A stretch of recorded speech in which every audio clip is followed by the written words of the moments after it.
Ellen is the most beloved talk show host of all time. Well, at least that used to be true. Ellen is facing an insurmountable amount of criticism as of late, and the future of her talk show may be in serious jeopardy. Twitter is abuzz with claims that things are really bad behind the scenes of her talk show. Many employees say it's a toxic workplace and that Ellen is really mean. This may come as a surprise to many. Many of us thought Ellen was the nicest person on the planet. But maybe it was all a facade? Could this be the end of Ellen? She emailed the owner of the restaurant and complained about your chipped nail polish. What? To say things are going very badly for Ellen lately would be an understatement. It seems like there's more bad news coming out about her talk show on a daily basis. Ellen has amassed a staggering fortune of $330 million. But her huge paydays may be coming to an end. Could Ellen lose it all because she's not as nice as we all thought? Ellen crafted a persona as an extremely likable celebrity, but many who have worked for her say that that is all a facade. It turns out that the working environment of the Ellen Degeneres Show might be a nightmare, and the horror stories are sometimes too unreal to believe. These allegations could seriously hurt her personal brand, and her fall might be as fascinating as her meteoric rise. Ellen worked very hard to achieve her success, and this latest backstage drama certainly isn't the first obstacle she's had to overcome. Ellen has faced numerous controversies over the years, and she's met each one with a brave face. Her meteoric rise started in the 80s, and her stand-up career took off like wildfire. She started performing at open mic nights in New Orleans in 1981, and soon she was the MC at Clyde's Comedy Club. Her clean act and witty observations set her apart from the blue comedy that was popular at the time. Fans around the U.S. were laughing hysterically as she toured the country. Things got even better for Ellen in 1984 when she was named the funniest stand-up in America by Showtime. So I remember one time I was coming home from kindergarten. Well, they told me it was kindergarten. I found out later I'd been working in a factory for 2 years. Like many comedians before her, Ellen transitioned to Hollywood. The 80s and 90s are filled with examples of comedians turning successful acts into long-running sitcoms. Ellen's sitcom, simply titled Ellen, may not have been as popular as Seinfeld, or Home Improvement, or Roseanne, but it was a ratings success and lasted for 5 seasons. Fans were really glued to their sets when speculations mounted that Ellen's character would come out as gay on the show. Ellen revealed she was gay on Oprah, and then shortly after, her sitcom character also came out as gay. Not everyone was happy, but the controversy didn't bother Ellen. Not everyone was happy, but the controversy didn't bother Ellen. Ellen earned millions as a stand-up and sitcom star. Netflix recently paid her $20 million for a stand-up special.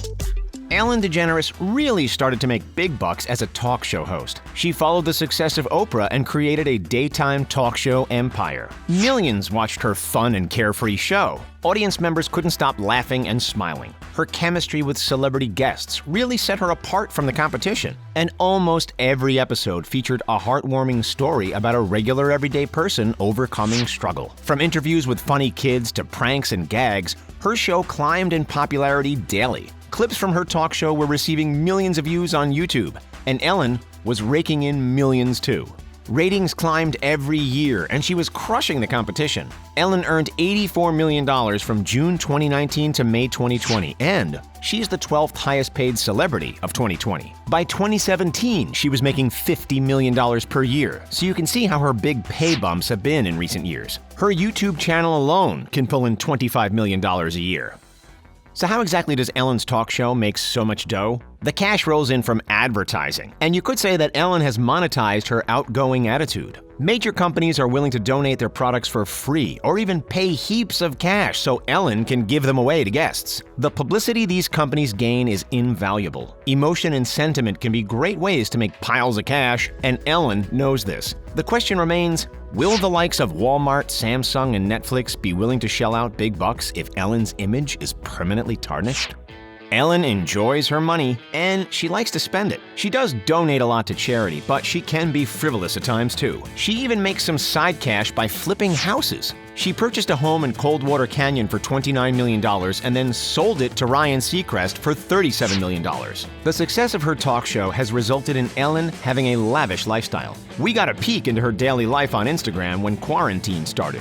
She spent the lockdown buying a lot of Lego and eating delicious meals cooked by her wife, Portia de Rossi. Many former employees have called out Ellen and claimed that working on her talk show was a nightmare. Toxic, phony, hypocrite, liar. That's what she is. There have been rumblings about this for years, but the story gained steam in July when BuzzFeed published an article outlining multiple examples of alleged wrongdoing. Some of the former employees interviewed claimed there was plenty of meanness and unprofessionalism behind the scenes, but that's just the tip of the iceberg. Some also claimed there was racism and even unjust firings. There are allegations that employees were fired for attending funerals or taking medical leave. And one black former employee claims she experienced racism and microaggressions regularly. The allegations outlined in the BuzzFeed article left many shocked, especially considering the fact that Ellen always sends messages of love and kindness. She even ends every episode of her show by asking everyone to be kind to one another. Former employees of the talk show are upset that Ellen didn't do anything to address these problems and that she should have been more involved. Ellen addressed the controversy in a written statement to her staff that read, "Hey everyone, it's Ellen. On day one of our show, I told everybody that the Ellen Degeneres Show would be a place of happiness. No one would ever raise their voice and everyone would be treated with respect. Obviously, something changed. I am disappointed to learn that this has not been the case, and for that, I am sorry. My name is on the show and everything we do, and I take responsibility," she wrote. If you thought the news couldn't get any worse, then you'd be wrong. BuzzFeed published another article shortly after Ellen's written statement that outlined even more damning accusations. Former employees claimed that some producers of the Ellen Degeneres Show engaged in rampant sexual misconduct and harassment. Ex-employees made allegations of groping and solicitations of sexual favors. These scathing BuzzFeed articles were just the straw that broke the camel's back. In March, comedian Kevin T. Porter asked people to submit stories of Ellen being mean and engaging in toxic workplace culture. He got hundreds of responses and donated $2 for every response to the LA Food Bank. Some praised Porter for calling Ellen out, while others said he was being a bully himself. This is certainly not the first time that people on Twitter were upset with Ellen. She received plenty of criticism when she was photographed with former President George W. Bush at a Dallas Cowboys game in October. Many celebrities are taking sides when it comes to the Ellen scandal. Many of her friends are sticking by her, but other celebrities, some of whom were regulars on her show, are calling her out.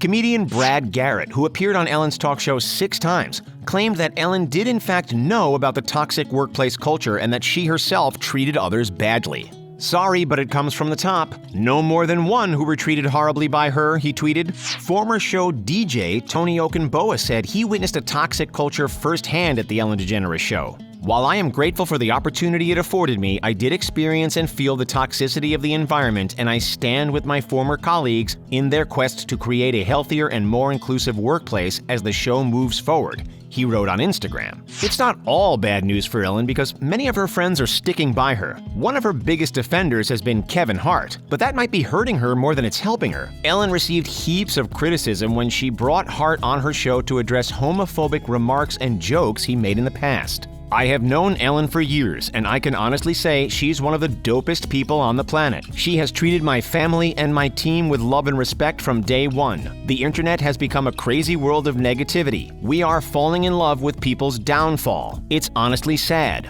When did we get here? I stand by the ones that I know and that I love," he wrote on Instagram.